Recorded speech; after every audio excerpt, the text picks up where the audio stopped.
Capítulo 16. Sansão foi a Gaza, e viu ali uma prostituta, e coabitou com ela. Foi dito aos gazitas: Sansão chegou aqui. Cercaram-no, pois, e toda a noite o esperaram às escondidas na porta da cidade. E toda a noite estiveram em silêncio, pois diziam: Esperaremos até o raiar do dia, então daremos cabo dele. Porém Sansão esteve deitado até à meia-noite. Então se levantou e pegou ambas as folhas da porta da cidade com suas ombreiras, e juntamente com a tranca as tomou, pondo-as sobre os ombros, e levou-as para cima até ao cume do monte que olha para Hebrom. Depois disso aconteceu que se afeiçoou a uma mulher do vale de Soreque, a qual se chamava Dalila. Então os príncipes dos filisteus subiram a ela e lhe disseram: Persuade-o e vê em que consiste a sua grande força, e com que poderíamos dominá-lo e amarrá-lo, para assim o subjugarmos, e te daremos cada um 1.100 siclos de prata. Disse, pois, Dalila a Sansão: Declara-me, peço-te, em que consiste a tua grande força, e com que poderias ser amarrado, para te poderem subjugar. Respondeu-lhe Sansão: Se me amarrarem com 7 tendões frescos, ainda não secos, então me enfraquecerei, e serei como qualquer outro homem. Os príncipes dos filisteus trouxeram a Dalila 7 tendões frescos, que ainda não estavam secos, e com os tendões ela o amarrou. Tinha ela no seu quarto interior homens escondidos. Então ela lhe disse: Os filisteus vêm sobre ti, Sansão. Quebrou ele os tendões, como se quebra o fio da estopa chamuscada. Assim não se soube em que lhe consistia a força. Disse Dalila a Sansão: Eis que zombaste de mim, e me disseste mentiras. Ora, declara-me agora com que poderias ser amarrado. Ele lhe disse: Se me amarrarem bem com cordas novas, com que se não tenha feito obra nenhuma, então me enfraquecerei, e serei como qualquer outro homem. Dalila tomou cordas novas e o amarrou, e disse-lhe: Os filisteus vêm sobre ti, Sansão. Tinha ela no seu quarto interior homens escondidos. Ele as rebentou de seus braços como um fio. Disse Dalila a Sansão: Até agora tens zombado de mim, e me tens dito mentiras. Declara-me, pois, agora, com que poderia ser amarrado? Ele lhe respondeu: Se teceres as 7 tranças da minha cabeça, com a urdidura da teia, e firmá-las com pino de tear, então me enfraquecerei, e serei como qualquer outro homem. Enquanto ele dormia, tomou ela as 7 tranças e as teceu, com a urdidura da teia, e as fixou com um pino de tear, e disse-lhe: Os filisteus vêm sobre ti, Sansão. Então despertou do seu sono, e arrancou o pino e a urdidura da teia. Então ela lhe disse: Como dizes que me amas, se não está comigo o teu coração? Já 3 vezes zombaste de mim, e ainda não me declaraste em que consiste a tua grande força. Importunando-o ela todos os dias com as suas palavras e molestando-o, apoderou-se da alma dele uma impaciência de matar. Descobriu-lhe todo o seu coração e lhe disse: Nunca subiu navalha à minha cabeça, porque sou nazireu de Deus desde o ventre de minha mãe. Se vier a ser rapado, ir-se-á de mim a minha força, e me enfraquecerei, e serei como qualquer outro homem. Vendo, pois, Dalila, que já ele lhe descobrira todo o coração, mandou chamar os príncipes dos filisteus, dizendo: Subi mais esta vez, porque agora me descobriu ele todo o seu coração. Então os príncipes dos filisteus subiram a ter com ela, e trouxeram com eles o dinheiro. Então Dalila fez dormir Sansão nos joelhos dela, e tendo chamado a um homem, mandou rapar-lhe as 7 tranças da cabeça. passou ela a subjugá-lo, e retirou-se dele a sua força. E disse ela: Os filisteus vêm sobre ti, Sansão. Tendo ele despertado do seu sono, disse consigo mesmo: Sairei ainda esta vez como dantes, e me livrarei.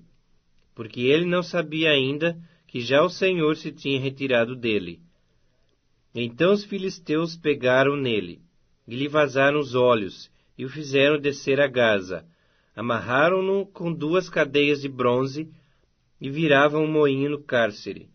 E o cabelo de sua cabeça, logo após ser rapado, começou a crescer de novo. Então os príncipes dos filisteus se ajuntaram para oferecer grande sacrifício a seu deus Dagom, e para se alegrarem, e diziam: Nosso Deus nos entregou nas mãos a Sansão, nosso inimigo. Vendo o povo, louvavam ao seu Deus, porque diziam: Nosso Deus nos entregou nas mãos o nosso inimigo, e ao que destruía a nossa terra, e ao que multiplicava os nossos mortos. Alegrando-se-lhes o coração, disseram: Mandai vir Sansão, para que nos divirta. Trouxeram Sansão do cárcere, o qual os divertia.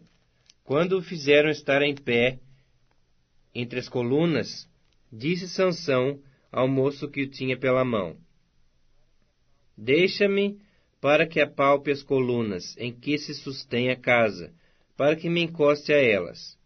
Ora, a casa estava cheia de homens e mulheres, e também ali estavam todos os príncipes dos filisteus. E sobre o teto havia uns 3.000 homens e mulheres, que olhavam enquanto Sansão os divertia. Sansão clamou ao Senhor e disse: Senhor Deus, peço-te que te lembres de mim, e dá-me força só esta vez, ó Deus, para que me vingue dos filisteus, ao menos por um dos meus olhos. Abraçou-se, pois, Sansão com as 2 colunas do meio, em que se sustinha a casa, e fez força sobre elas, com a mão direita em uma e com a esquerda na outra. E disse: Morra eu com os filisteus. Inclinou-se com força, e a casa caiu sobre os príncipes e sobre todo o povo que nela estava. E foram mais os que matou na sua morte do que os que mataram na sua vida. Então seus irmãos desceram, e toda a casa de seu pai. Tomaram-no, subiram com ele, e o sepultaram entre Zorá e Estaol, no sepulcro de Manoá, seu pai. Julgou ele a Israel 20 anos. Juízes capítulo 17. Havia um homem da região montanhosa de Efraim, cujo nome era Mica, o qual disse à sua mãe: Os 1.100 siclos de prata que te foram tirados, por cuja causa deitavas maldições, e de que também me falaste, eis que esse dinheiro está comigo. Eu o tomei. Então lhe disse a mãe: Bendito do Senhor seja meu filho. Assim restituiu os 1.100 siclos de prata à sua mãe, que disse: De minha mãe dedico este dinheiro ao Senhor para meu filho, para fazer uma imagem de escultura e uma de fundição, de sorte que agora eu te devolvo. Porém, ele restituiu o dinheiro à sua mãe, que tomou 200 siclos de prata, e os deu ao ourives, o qual fez deles uma imagem de escultura e uma de fundição. E a imagem esteve em casa de Mica. E assim este homem, Mica, veio a ter uma casa de deuses, fez uma estola sacerdotal e ídolos do lar, e consagrou a um de seus filhos, para que lhe fosse por sacerdote. Naqueles dias não havia rei em Israel, cada qual fazia o que achava mais reto. Havia um moço de Belém de Judá, da tribo de Judá, que era levita, e se demorava ali. Esse homem partiu da cidade de Belém de Judá para ficar onde melhor lhe parecesse. Seguindo, pois, o seu caminho, chegou à região montanhosa de Efraim, até a casa de Mica. Perguntou-lhe Mica: De onde vens? Ele lhe respondeu: Sou levita de Belém de Judá, e vou ficar onde melhor me parecer. Então lhe disse Mica: Fica comigo, e sê-me por pai e sacerdote, e cada ano te darei 10 siclos de prata, o vestuário e o sustento. O levita entrou e consentiu em ficar com aquele homem. E o moço lhe foi como um de seus filhos. Consagrou Mica ao moço levita, que lhe passou a ser sacerdote, e ficou em casa de Mica. Então disse Mica: Sei agora que o Senhor me fará bem, porquanto tenho um levita por sacerdote. Naqueles dias não havia rei em Israel, e a tribo dos danitas buscava para si herança em que habitar. Porquanto até aquele dia, entre as tribos de Israel, não lhe havia caído por sorte a herança. Enviaram os filhos de Dan 5 homens dentre todos os da sua tribo, homens valentes, de Zorá e de Estaol, a espiar e explorar a terra. E lhes disseram: Ide, explorai a terra. Chegaram à região montanhosa de Efraim, até a casa de Mica, e ali pernoitaram. Estando eles junto da casa de Mica, reconheceram a voz do moço, do levita. Chegaram-se para lá e lhe disseram: Quem te trouxe para aqui? Que fazes aqui? E que é que tens aqui? Ele respondeu: Assim e assim me fez Mica, pois me assalariou, e eu lhe sirvo de sacerdote. Então lhe disseram: Consulta a Deus, para que saibamos se prosperará o caminho que levamos. Disse-lhes o sacerdote: Ide em paz, o caminho que levais está sob as vistas do Senhor. Partiram os 5 homens e chegaram a Laís. E viram que o povo que havia nela estava seguro, segundo o costume dos sidônios, em paz e confiado.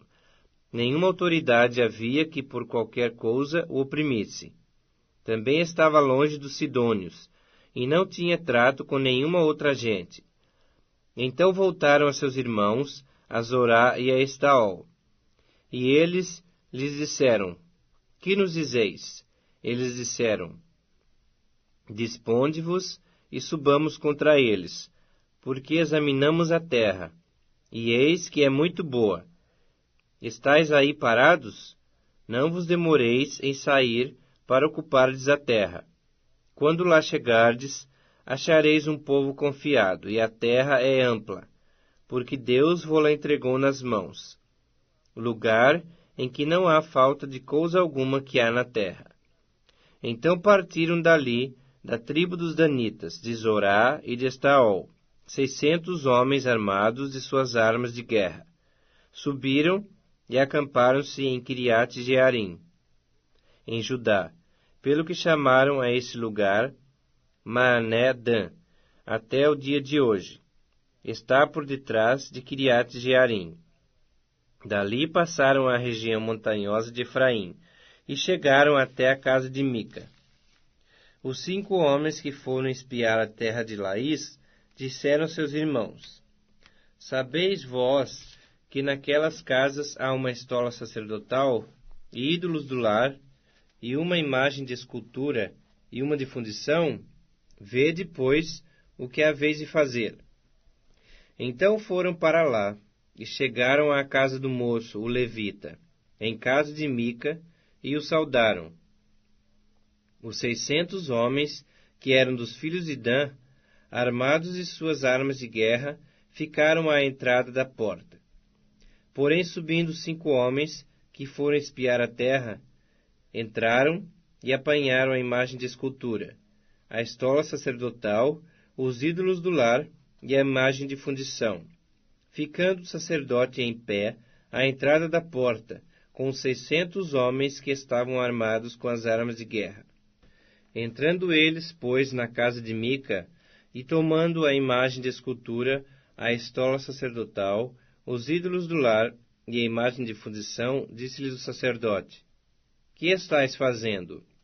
Eles lhe disseram: Cala-te, põe a mão na boca, e vem conosco, e sê-nos por pai e sacerdote. ser-te-á melhor seres sacerdote da casa de um só homem, a seres sacerdote de uma tribo e de uma família Israel? Então se alegrou o coração do sacerdote. Tomou a estola sacerdotal, os ídolos do lar e a imagem de escultura, e entrou no meio do povo. Assim viraram e, tendo posto diante de si os meninos, o gado e seus bens, partiram. Estando já longe da casa de Mica, reuniram-se os homens que estavam nas casas junto à dele, e alcançaram os filhos de Dan. E clamaram após deles, os quais, voltando-se, disseram a Mica: Que tens que convocasse esse povo? Respondeu-lhes: Os meus deuses que eu fiz, me tomastes, e também o sacerdote, e vos fostes. Que mais me resta? Como, pois, me perguntais que é o que tens? Porém os filhos de Dan lhe disseram: Não nos faças ouvir a tua voz, para que, porventura, homens de ânimo amargoso não se lancem sobre ti, e tu percas a tua vida, e a vida dos da tua casa. Assim prosseguiram o seu caminho os filhos de Dan, e Mica, vendo que eram mais fortes do que ele, voltou-se e tornou para sua casa. Levaram eles o que Mica havia feito, e o sacerdote que tivera, e chegaram a Laís, a um povo em paz e confiado, e os feriram ao fio da espada, e queimaram a cidade a fogo. Ninguém houve que os livrasse, porquanto estavam longe de Sidom, e não tinham trato com ninguém. A cidade estava no vale junto a Bet-Reob. Reedificaram a cidade, habitaram nela, e lhe chamaram Dan, segundo o nome de Dan, seu pai, que nascera a Israel. Porém, outrora o nome dessa cidade era Laís. Os filhos de Dan levantaram para si aquela imagem de escultura. E Jonatas, filho de Gerson, o filho de Manassés, ele e seus filhos foram sacerdotes da tribo dos Danitas, até o dia do cativeiro do povo. Assim, pois, a imagem de escultura feita por Mica estabeleceram para si, todos os dias que a casa de Deus esteve em Silo. O Evangelho segundo Lucas, capítulo 7. Tendo Jesus concluído todas as suas palavras dirigidas ao povo, entrou em Cafarnaum.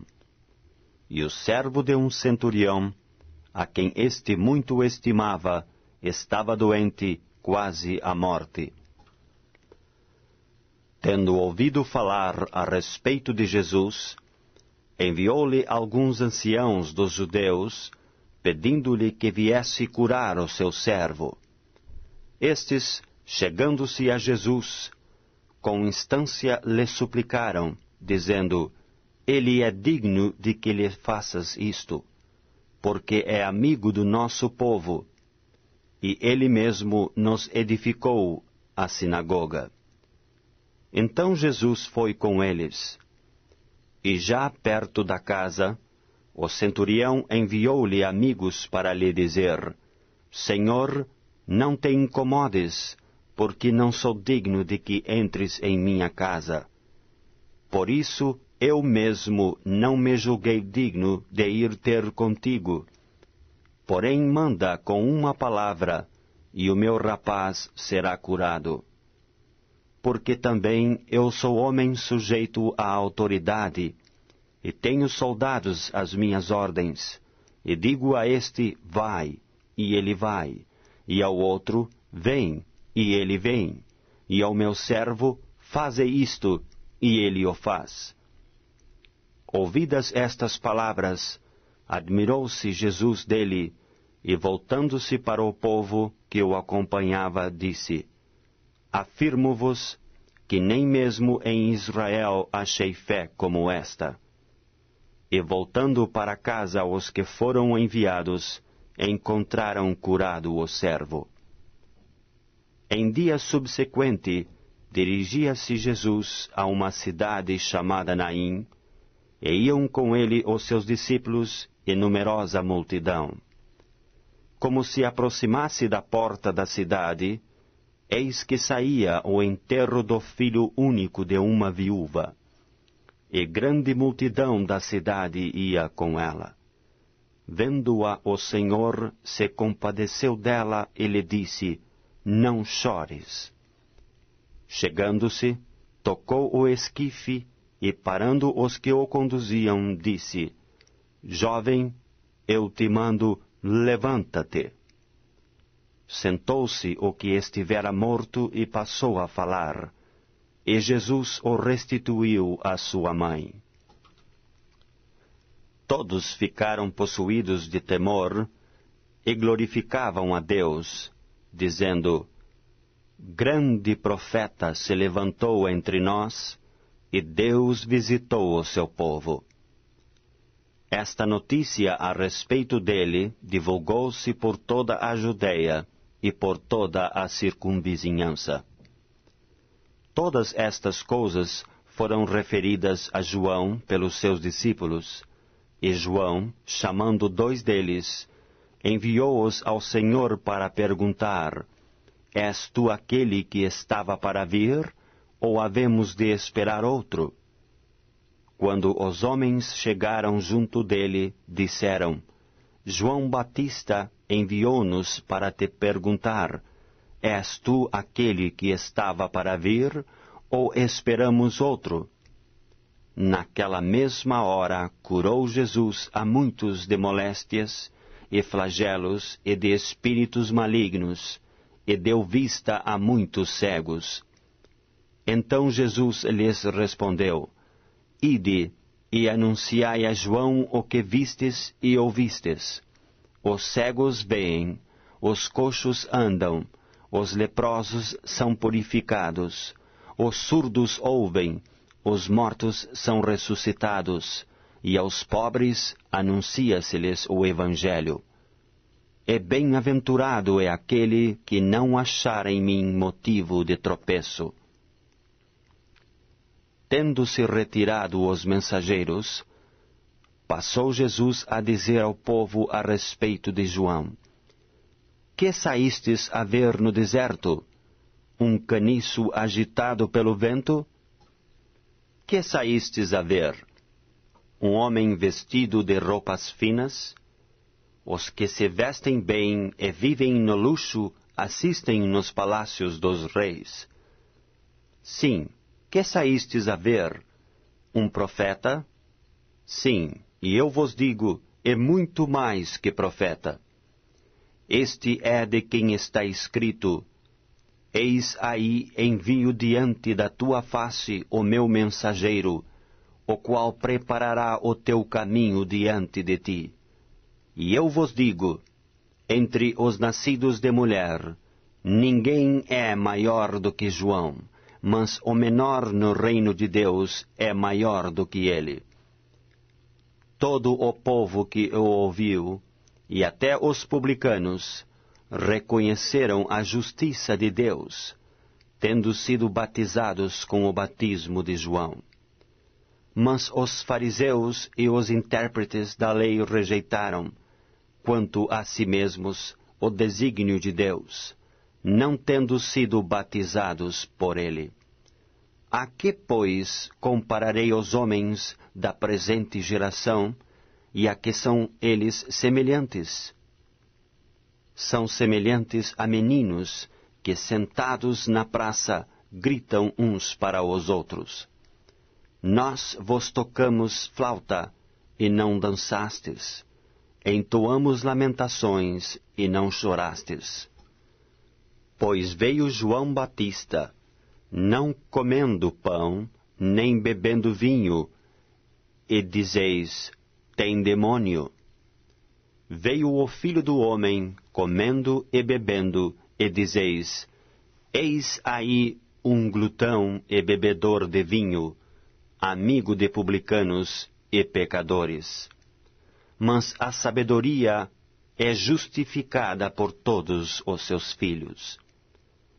Convidou-o um dos fariseus para que fosse jantar com ele.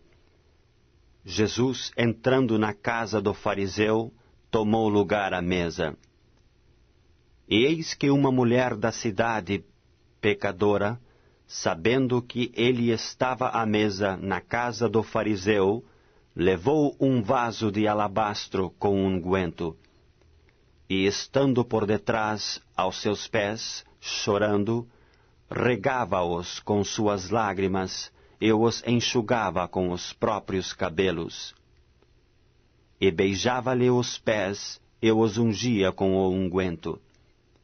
Ao ver isto, o fariseu que o convidara disse consigo mesmo: se este fora profeta, bem saberia quem é e qual é a mulher que lhe tocou, porque é pecadora. Dirigiu-se Jesus ao fariseu e lhe disse: Simão, uma coisa tenho a dizer-te. Ele respondeu: dize-a, mestre.